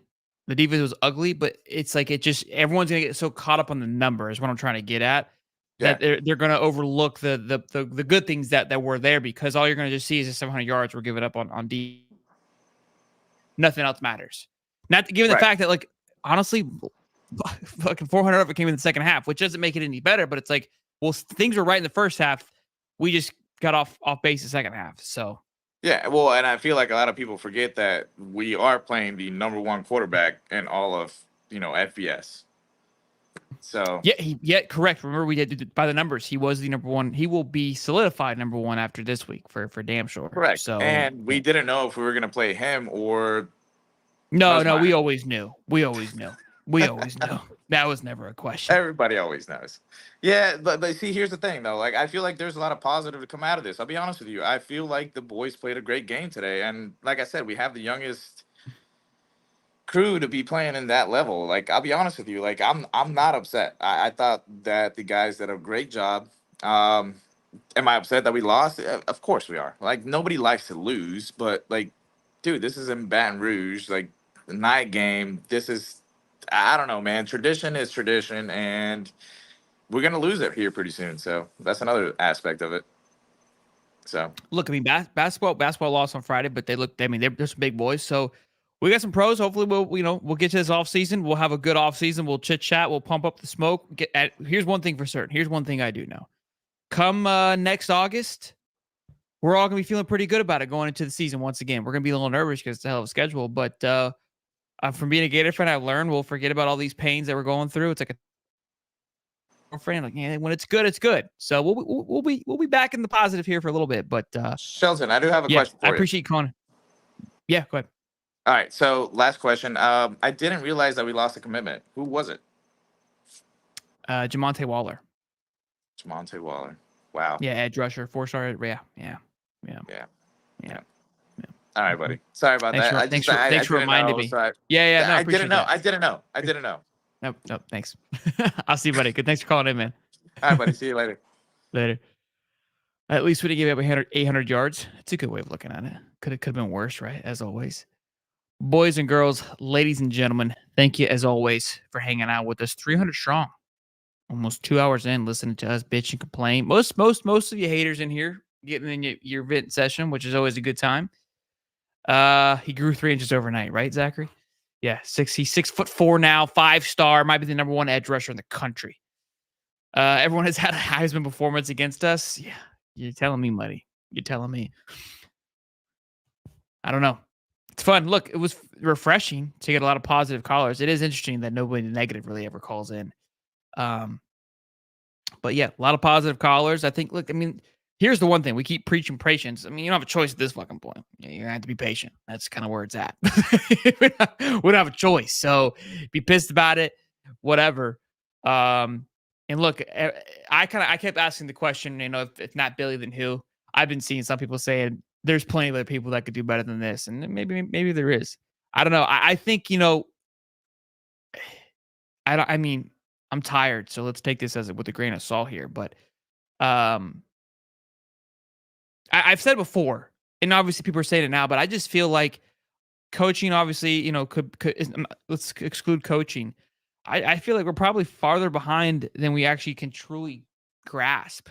Maybe I'm wrong there. But thinking about the transfer portal last year and losing 23 guys, we were all going, good, right? We need to get Billy's guys in here. And now we're like, we have the youngest team out. Maybe we shouldn't have been so excited to knock out half the fucking squad. And there's really no choice. It was done and over with.